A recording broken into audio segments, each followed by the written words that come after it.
문학 116쪽이에요.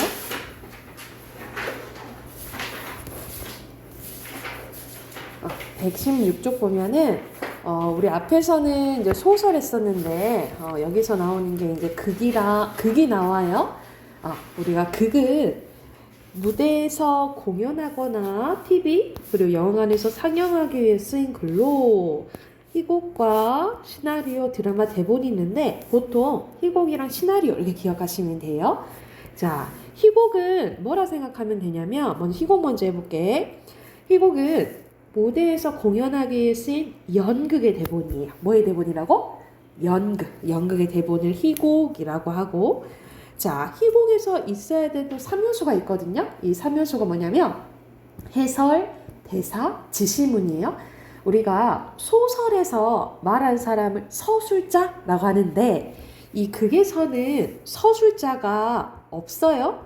서술자가 없기 때문에 보통 인물의 대사와 행동으로 이제 사건이 전개되거든요. 근데 앞에 어떤 상황인지 설명을 해줘야 될 거 아니에요, 그치? 그 부분이 해설이라고 보시면 됩니다. 그래서 해설은 막이 오르기 전에 등장인물, 배경, 무대 장치를 설명하는 글이에요. 그래서 여기서 막이란 단어가 나오잖아. 이 막이 장면단인데 오른쪽 잠깐 한번 볼게요. 희곡의 장면단이 보이죠? 희곡의 장면단위는 장과 막으로 구분됩니다. 그래서 막장 기억하시면 되는데 장보다 막이 더 큰 개념이라고 보시면 돼요. 그래서 먼저 장은 무대 장면이 변하지 않고 이루어지는 사건의 한 토막으로 주로 조명이 꺼졌다 켜짐으로써 장이 바뀐다 라고 보시면 되고, 막은 여러 개의 장이 모여서 이루어집니다. 그래서 무대 커튼이 우리 한번 열리는 거 있죠? 커튼이 열리는 게 이제 막이라고 보시면 돼요. 그래서 장보다 막이 더 크거든요. 그래서 어떻게 이제 되냐면 저 1막, 1장, 1막, 2장 이런 식으로 진행된다라고 생각하시면 돼요. 그래서 막이 오르기 전에 등장인물, 배경, 무대 장치 설명해 주는 거 뭐라 한다고? 해설이라고 하고, 자, 인물들의 말을 대사라고 합니다. 근데 이 대사가 또 세 가지로 나뉘어져요. 대화, 독백, 방백 이렇게 나뉘어지는데, 대화는 등장인물들끼리 주고받는 말이라고 생각하면 되고, 독백은 한 명의 등장인물이 상대방 없이 혼잣말 하는 거예요. 혼잣말 하는 것을 독백이라고 하고, 소설 방백 펼쳐놓을까? 이 방백은 연극만의 특징이거든요. 뭐냐면 무대 위에 다른 인물들에게는 들리지 않고 관객만 들을 수 있는 거라 생각하면 돼. 그래서 예를 들어서 무대에서 이렇게 하는데 갑자기 빠밤 하고 멈춰. 그래서 한 인물이 얘네들 좀 보세요. 내가 이럴 줄 알았더니까요 하면서 당연히 이렇게 같이 있는데 인물 들리겠잖아, 그치? 근데 다른 인물들은 안 들리고 누구한테만, 관객한테만 들린다고 약속한 대사를 뭘 한다고? 방백이라고 해요. 방백. 그리고 지시문은 행동 같은 걸 나타내주는 건데 먼저 무대 장치에 대해서 얘기해주면 두 가지로 나뉘어져요. 무대 지시문이라고 하고 무대 지시문.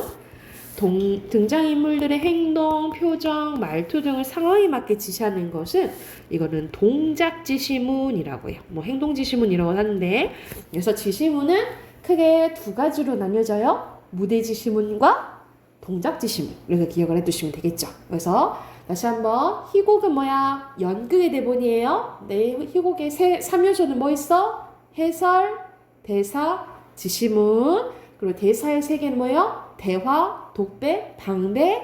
그리고 지시문은 어떻게 나뉘죠? 무대 지시문과 동작 지시문 이렇게 나뉘어진다라고 생각하시면 돼요. 이해가 됐을까요? 이게 희곡이고요. 밑에는 시나리오 나와 있는데 시나리오는 영화의 대본이죠. 근데 보통 드라마도 그냥 시나리오로 봐도 될 것 같아요. 영화나 드라마의 대본은 시나리오라고 하는데, 자, 여기서 기본적인 장면 단위는 장면 번호가 나옵니다. 그래서 S샵을 뭐라고 부르냐면 씬 넘버라고 불러요. 씬 넘버. 그래서 씬 넘버 1. 그래서 S샵 하면 씬 넘버 1 이렇게 해서 장면 번호를 표시하고, 나레이션은 화면 밖에서 들려오는 대사라고 생각하시면 되고요. E는 이펙트, 효과음이고요. CU는 클로즈업을 줄인 거예요. 그래서 확대하는 거라 생각하시면 됩니다. 이게 대표적인 시나리오 용어고, 자, 시나리오도 3요소가 똑같아요. 해설, 대사, 지시문 있고 장면 번호는 장면 번호까지 추가해서 기억하시면 될 것 같고 희곡과 시나리오의 공통점과 차이점입니다. 공통점은 대사와 행동을 통해서 등장인물의 대사와 행동을 통해서 사건이 전개되고요. 해설, 대사, 지시문으로 구성되어 있어요. 왜냐하면 앞에서 말했듯이 소설에는 서술자가 있는데 극에선 서술자가 없기 때문에 인물의 대사와 행동을 통해서 사건이 전개된다라고 생각하시면 되고 희곡의 목적은 무대 상연이에요. 목적은 무대 상연이라고 보시면 되고 시나리오의 목적은 상영이고요. 영상 보여주는 거. 그리고 연극 같은 경우에는 무대가 이렇게 한정돼 있잖아요. 그치? 그래서 등장인물들이 예를 들어서 뭐 전쟁 상황이야. 그러면 갑자기 막 1000명 올라갈 수 있을까? 쉽지 않잖아. 그치? 그래서 희곡은 등장인물 수, 시간의 공간의 제약이 크다라고 보시면 되고 그에 반해 영화는 제약이 덜하다라고 생각하시면 돼요. 왜냐면 요즘에 CG 처리 다 할 수 있잖아. 그치? 그래서 희곡은 등장인물 수, 시간, 공간의 제약이 크고 시나리오는 덜하다. 이렇게 이해가 되시면 될 것 같아요. 이해가 됐을까요? 그러면 이거 여기 참고하면서 옆에 9문제 있죠? 바로 풀어볼까요?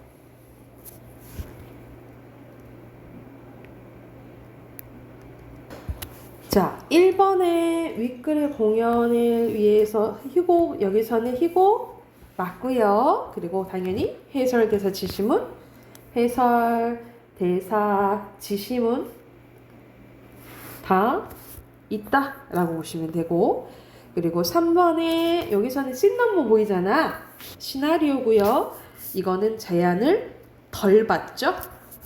그리고 5번에 여기서는 지시하고 있는 건 지시문 그리고 2는 효과음이라고 했죠. 그죠? 그리고 7번에 순서대로 약효, 여린, 기력 쓰시면 됩니다. 그럼 앞으로 가서 작품 2개 한번 봐볼게요. 110쪽으로 가봅시다. 110쪽으로 가면 여기서는 토끼와 자라 이야기가 나오는데 이거는 조금 각색한 거예요. 우리 토끼전 이야기 알잖아요. 그치? 배추부전 이야기를 좀 현대식으로 약간 각색한 거고 이거는 희곡입니다. 연극에 대한 희곡이에요.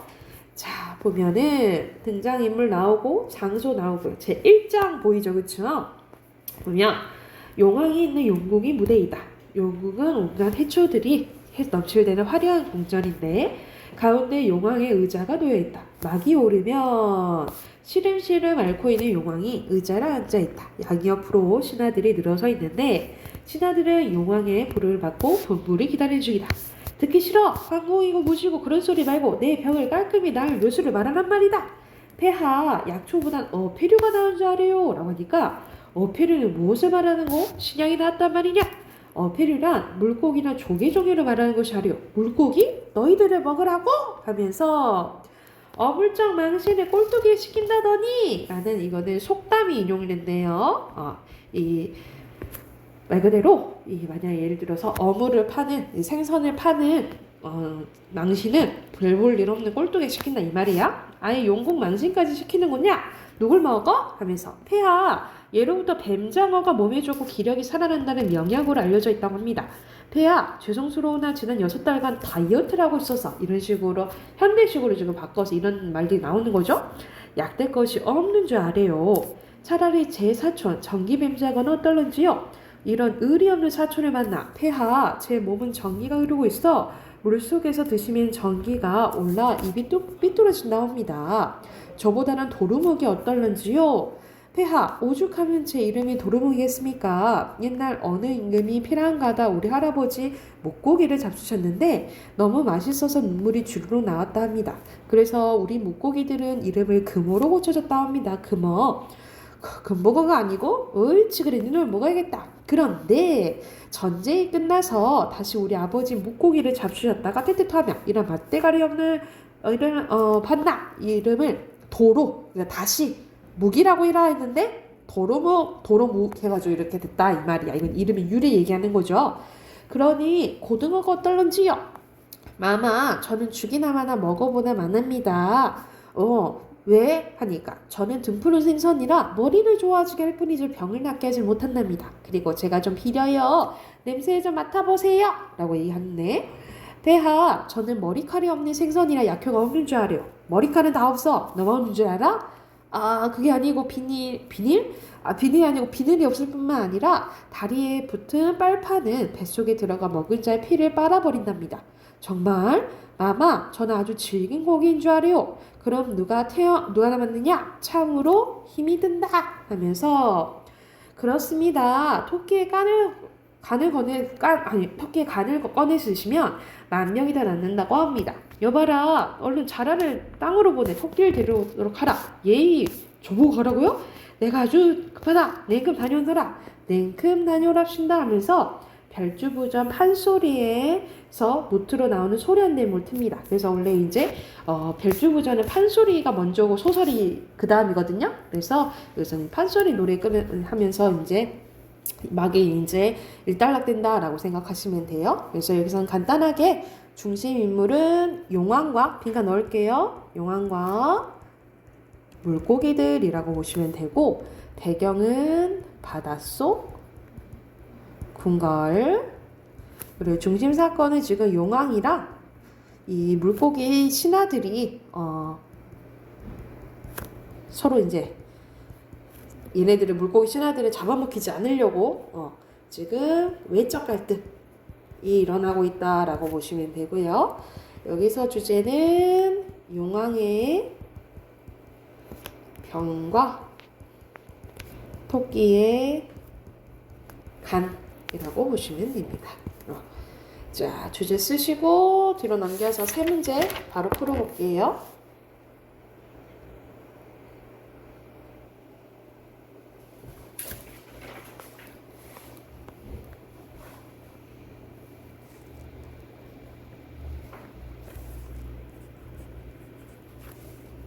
순서대로 용왕 잘하죠? 2번이 아닌 거 몇 번? 오케이, 4번. 3번에? 3번 이거는 이제 시나리오에서 나오겠죠, 그죠?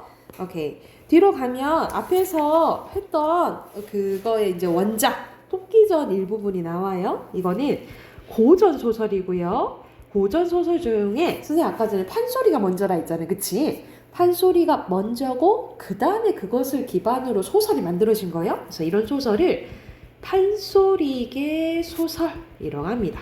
그래서 판소리계 소설 써 놓으시고 자 여기서는 이제 용왕이랑 토끼가 이제 만난 장면이 일부분이에요. 봐볼게. 북해용왕이 우연히 병을 얻게 된다. 어떤 약을 써도 효험이 없던 그 어느 날 한 도사가 나타나 용왕의 병을 고칠 약은 토끼의 간이라고 알려줍니다. 이를 들은 별주부는 용왕을 위해 육지로 나가 토끼를 깨우는데 수궁에서 배가 갈릴 위기에 처한 토끼는 꾀를 내어 자신이 간이 육지에 있다고 주장합니다. 용왕이 더욱 의심하지 말합니다. 네가 간을 들이고 낼 수 있다니 뱃속에 간이 있는데 혹시 착각하고 있는 것이 아닌가? 그렇다면 배를 갈라보아야 하지 않겠는가? 하니까 토끼가 제가 비록 간을 들이고 낼 수 있으나 그 또한 정해진 때가 있사옵니다. 매달 초하루부터 보름까지는 뱃속에 넣어 해와 달의 전기를 받아 천지의 기운을 온전히 간직하고 보름부터 금음까지는 배에서 꺼내 옥처럼 깨끗한 계곡물에 서 소나무와 대나무가 우거진 깨끗한 바위 틈에 아무도 모르게 감춰둔답니다. 그렇기에 제 간을 두고 세상 사람들이 모두 영약이라고 하는 거죠.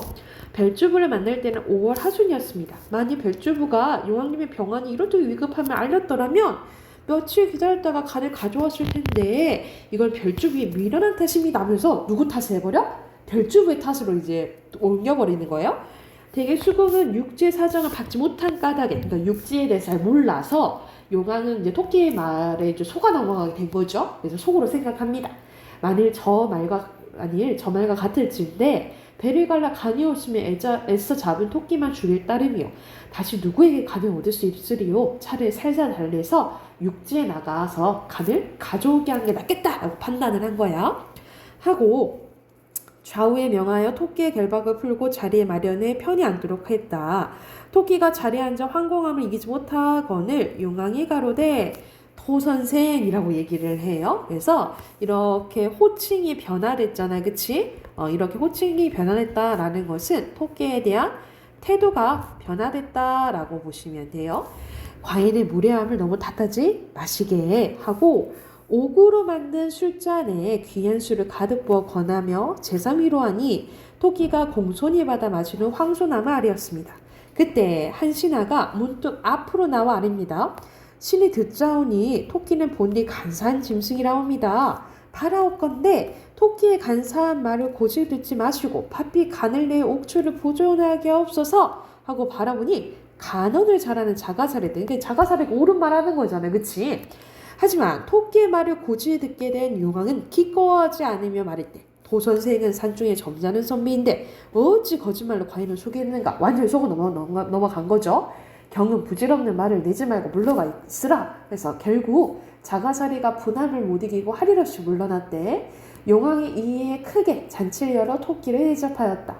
온갖 귀한 음식이 옥으로 만든 쟁반이 쌓여있고 세상 보기 드문 귀한 술이 잔마다 가득하고 흥겨운 음악을 연주한 미녀들은 쌍쌍이 춤추고 노래했대.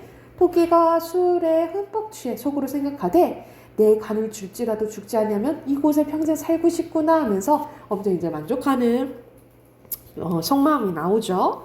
그래서 여기서 중심 인물은 용왕과 토끼고요. 배경은 수궁. 중심 사건이 지금 용왕과 그리고 토끼의 외적 갈등이 드러나 있다라고 보시면 되고, 여기서 얻을 수 있는 교훈은 토끼의 이런 기발한 그 위기에서 벗어나는 지혜를 발휘해야 된다는 소리지, 그치? 그래서 여기서 주제는 이대로 위기를 극복하는 지혜라고 보시면 됩니다. 쓰시고 옆에 네 문제 있죠? 네 문제 또 바로 풀어볼게요.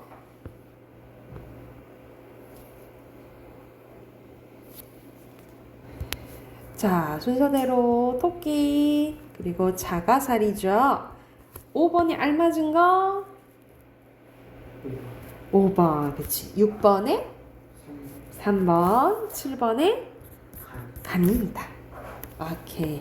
네, 비문학 가볼게요.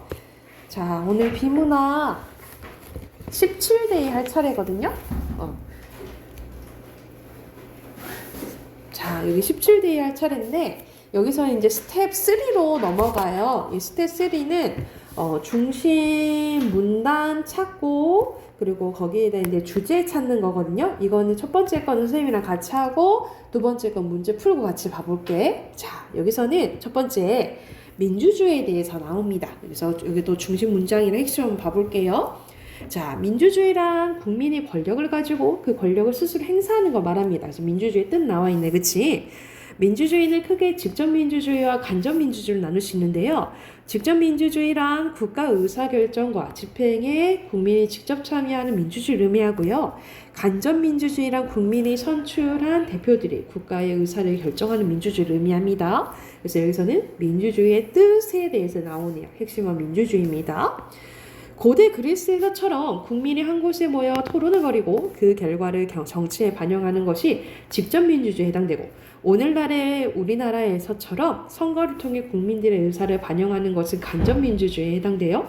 민주주의의 기본 원칙에 더 충실한 것은 직접민주주의입니다. 하지만 오늘날에는 인구도 너무 많고 모든 인구를 수용하여 토론이나 합의를 할 수도 없었으므로 대부분의 나라에서는 간접민주주의를 시행하고 있다, 이 말이야. 그래서 여기서는 요즘에 하고 있는 것은 간접민주주의다라고 보시면 되겠죠.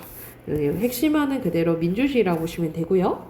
만약 사람들이 뽑은 대표자가 자기가 한 약속을 지키지 않거나 국민들의 의사와는 전혀 다른 결정함으로써 국민들이 큰 피해를 입게 된다면 어떻게 해야 될까? 이러한 점을 예방하고 보완하기 위해 정부에서는 어떠한 정책을 실시하기 전에 설문조사나 공청회 같은 방법을 통해 국민의 의견을 듣는 제도를 운영하고 있습니다. 또 주민소환제나 탄핵과 같은 방법으로 잘못을 한 대표자를 꾸짖거나 내쫓는 방안도 마련되어 있어야 된다라는 거야. 그래서 여기서는 만약 이렇게 큰 피해를 입게 되면 어떻게 하는지 그 방안에 대해서 나와 있어요. 첫 번째 문장이 중심 문장이고 핵심어는 여기서 두 가지로 볼게요. 예방, 보안이라고 볼게요. 요즘에는 전자통신 기술이 발달함에 따라 전자매체를 통해 시민들의 직접 정치에 참여하는 전자민주주의도 많이 거론되고 있습니다. 직접 민주주의든 간접 민주주의든 전자민주주의든 기본적으로 인권, 자유권, 평등권, 다수결의 원리, 법치주의 등의 기본 원리로 한다는 것은 차이가 없습니다. 그래서 이러한 원리들을 잘 지켜주기 위해서는 우리부터가 민주주의를 제대로 알고 이해하려고 노력해야 된다라는 내용이네요. 그래서 포라는 문장 마지막 문장으로 볼게요. 핵심어 민주주의입니다. 그래서 여기서는 민주주의를 어떻게 이제 돼야 되는지 자세에 대해서 나오잖아. 그래서 여기서 포괄하는 그 제일 중요한 문단은 마지막 문단을 볼게요. 4문단으로 볼게요. 그래서 이것도 마찬가지야. 중심 문장도 첫 번째 문장 아니면 거의 마지막 문장이 중심 문장이 된 경우 많잖아요. 문단도 마찬가지라고 보시면 돼요. 그래서 4문단 요약은 민주주의를 대하는 바람직한 자세고요. 1번에는 민주주의겠죠? 빈칸 바로 채우세요. 민주주의. 그리고 여기도 민주주의입니다. 됐나요? 그러면 넘겨서 해당하는 문제 또 쭉 풀어볼게요. 116쪽까지 풀고 같이 또 봐볼게.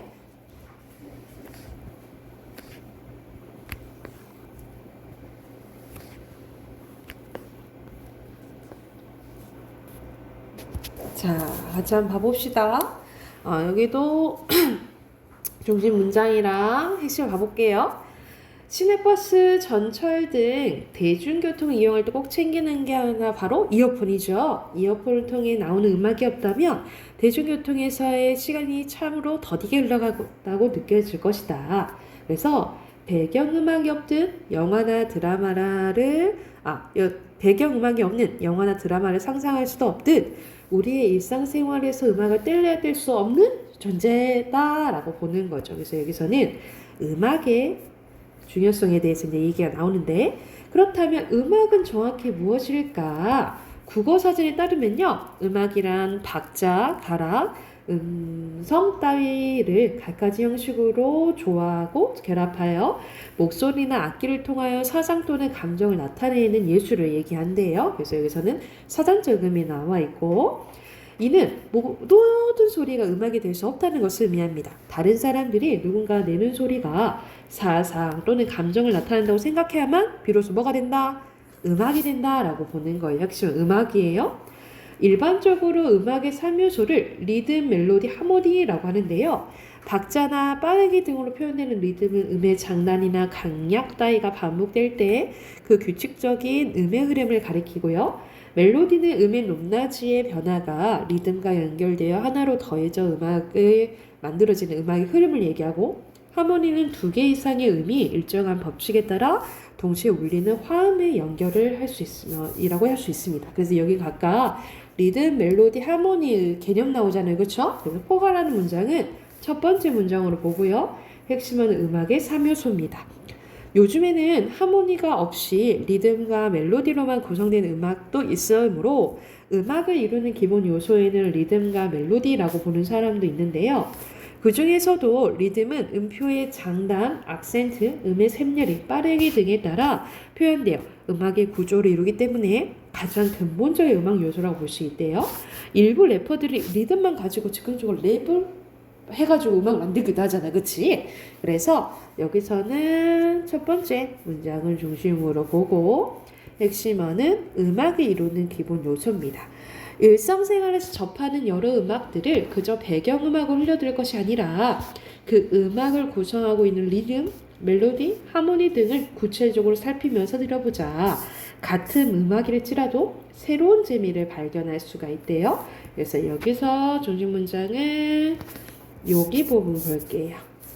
그리고 핵심어는 음악입니다.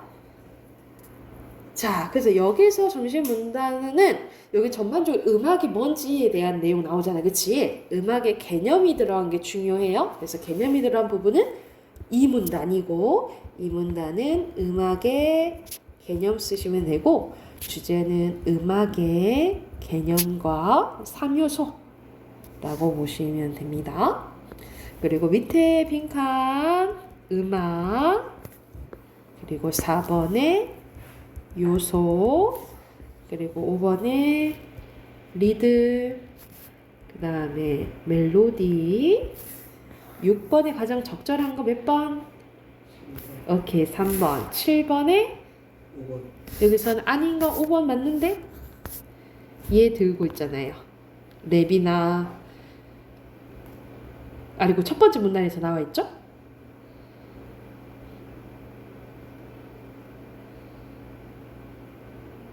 여기서는 개념 정의인 맞죠? 그치? 정의에 대해 질문하고 정확히 무엇일까? 이 문단의 첫 번째 줄에 나와 있죠? 구성 요소 나와 있지. 근데 구성 요소들 간의 차이점 없어요. 4번이에요. 뒤로 넘겨서 어휘 봐볼게요. 1번에 공청회, 2번에 거론, 순서대로 니은, 디귿, 리을, 기억이고요. 그 다음에 7번에 1번, 8번에 3번, 9번에 선출, 10번에 장단, 11번에 즉흥적, 그리고 12번에 시행, 13번에 구성, 14번에 더디답니다. 됐나요? 응, 오케이. 우리 마지막 문법 봐봅시다.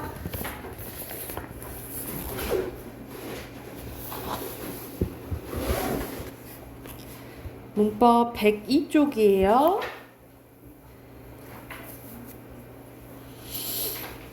우리 앞에서는 콧받침이랑 또 쌍받침, 또 겹받침이 어떻게 발음되는지에 대해서 했고요. 그리고 히읗이 또 어떻게 발음되는지에 대해서 했지, 그치?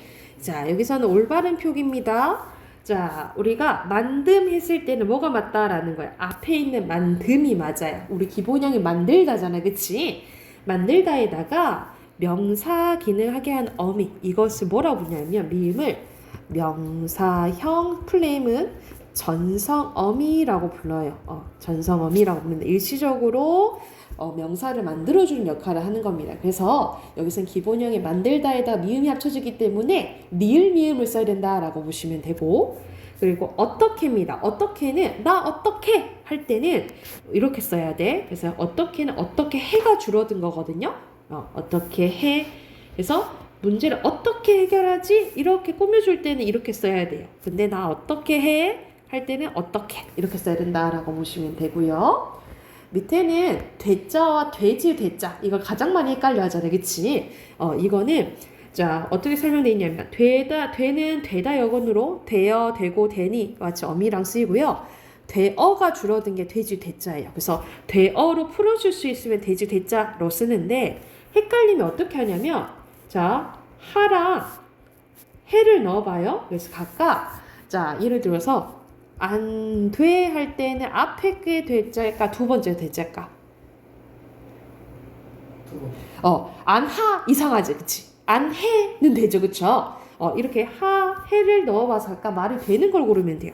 이 되지 않지, 그치? 그럼 예를 들어서 안 되잖아 했을 때는 앞에 끌까 뒤에 끌까? 네, 안 하잖아 되죠? 안 해잖아 이상하지, 그치? 앞에 거라고 생각하시면 돼요. 이해됐나요? 이렇게 구별하시면 되고, 그리고 안과 니은 히읗 안인데 그냥 안은 아니가 줄어든 거예요. 그래서 뒤에 말을 꾸며줄 때 안 먹었어 이럴 때 꾸며줄 때 안을 쓰고, 니은 히읗 안은 보통 서술어로 쓰여요. 아니 하가 줄어든 거라고 보시면 됩니다. 그래서 안타, 앉는다, 안타 이렇게 많이 쓰인다라고 생각하시면 되고요. 그리고 웬인데 이것만 생각하면 돼. 이 웬은 왠지 할 때만 쓰이고 나머지는 다 이거라고 생각하시면 돼요. 그러니까 웬만하면 할 때 이거 다 앞에 거라 생각하면 돼. 그래서 웬은 어찌된 어떠한 뜻이거든요. 그래서 그리고 웬은 왜인지가 줄어든 거야. 그래서 왠지 빼고는 다 요거라 생각하시면 돼요. 이해됐을까요? 그리고 반드시는 틀림없이 꼭 이런 뜻이고요. 요 반드시는 바르게, 굽지 않고 바르게 이런 뜻이에요. 그래서 반드시 할 거야 할 때 앞에 거, 반드시 잘라라 아니면 반드시 앉아라 할 때 요거 두 번째 거라 생각하시면 되고, 여기서는 발음 이건 달라요. 이건 낫다고 나타예요.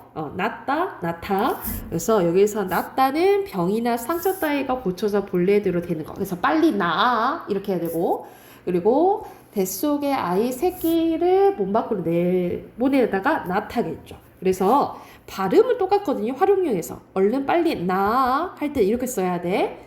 근데 애기 빨리 나아 할 때 이렇게 써야 돼. 그러니까 발음은 똑같죠. 발음은 똑같은데 표기는 다르다라고 기억을 해두시면 돼요. 됐을까요? 밑에 거 같이 한번 해볼까? 여기서는 어떻게 해가 줄어든 건 뭐야? 앞에 거죠, 그쵸? 그리고 되어가 줄어들면 돼지 돼라고 했고, 틀림없이 꼭은 앞에 반드시죠. 발음은 똑같아요. 그리고 여기서는 만든 맞죠? 그리고 왠지는 어떻게 쓴다 했어? 이렇게 쓴다 했지, 그치? X. 그리고 감기가 낫는 것 같지 않다. 선생님도 낫는 것 같지가 않아. 그리고 수학 문제가 어려서 여기서 꾸며주는 말은 그냥 안 쓰인다 했죠, 그쵸? 안 풀린다 이렇게 되겠지. 이해됐을까요?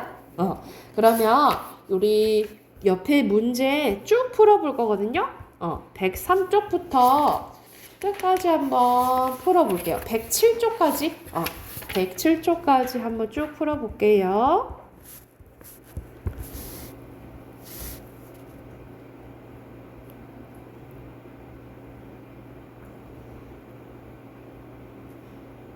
자, 1번에 5번, 2번에 2번, 3번에 4번, 그리고 4번에 요 대로 고쳐야 되겠죠. 그리고 5번에 3번, 6번에 3번이고요. 뒤로 넘겨서 1번에 3번, 2번에 4번, 5번에 이건 조사의잖아요, 그치? 그러면 우리의 가능하겠죠. 두 개 다 쓰셔야 돼요. 그리고 4번에 3번, 5번에 3번, 6번에 2번, 7번에 여기서는 비지잖아, 그치? 그래서 비지, 그리고 비질 이렇게 발음해야겠지, 그치? 그리고 8번에 피읍이고요. 그리고 B는 모음으로 시작된 조사 쓰시면 되고, C는 제 소리값 이렇게 쓰시면 됩니다. 됐나요? 제 소리값 그냥 그대로 소리 난다 이 말이야.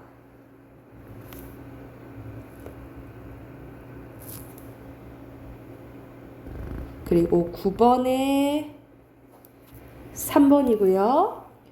10번에 3번, 11번에 3번, 그리고 12번에 1번, 13번에 이거는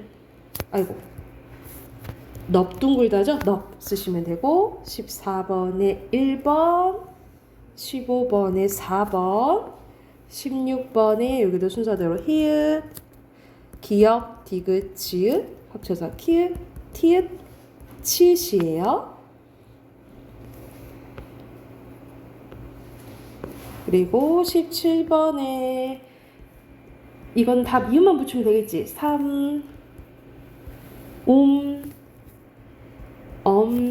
그리고 이렇게 쓰시면 되고, 18번에 5번, 19번에 5번, 20번에 1번입니다. 나을 거야 되죠, 그쵸? 앞에 혹시 문?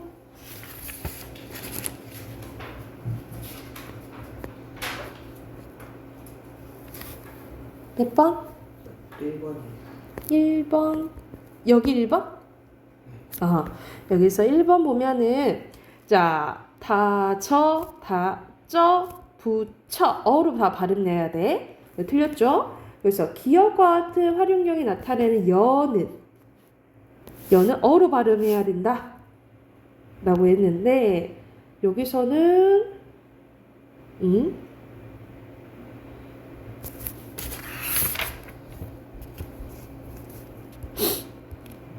근데 여기서 보면 다 맞죠? 어잖아. 근데 이 겨는 안 되죠? 이것 때문에 틀렸어요, 이거. 오케이? 2번 했었어? 네. 이것 때문에 틀렸다라고 보면 돼요. 이거는 이해되죠? 네. 됐나요? 또?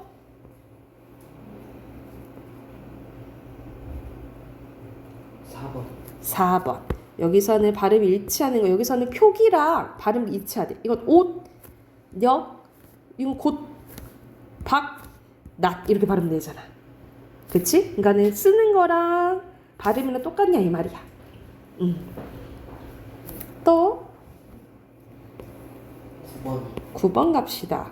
9번에 기역의 예로 적절하지 않은 것은 기역은 여기서는 꽃받침이나 쌍받침이어야 돼, 그치? 근데 대표음으로 바뀌고 대표음으로 바뀐다는 것은 우리 앞에서 배웠던 음절의 끝소리 규칙이 있죠. 음절의 끝소리 규칙이 적용이 되고 연음된다라고 생각하면 되거든요. 그래서 여기서 봐봐.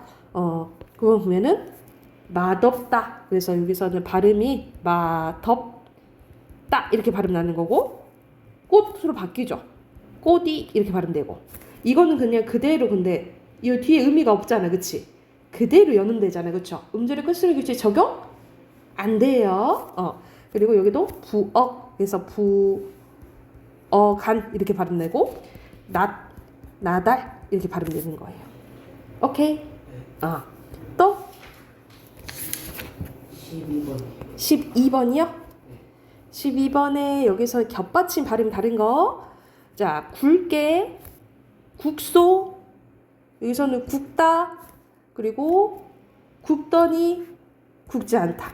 여기 뒤에 기역이 왔잖아, 그치? 뒤에 기역이 오면 앞에 리을이 발음돼요. 오케이? 네. 또? 없어요. 없어요? 됐어요? 오케이. 그러면은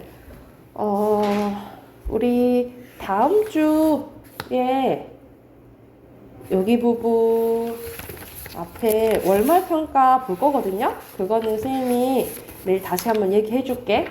그리고 단어만 단어 그 19 그냥 19만 외워오시면 될 것 같아요. 알겠죠? 우리 서준이 다음 주 보니까.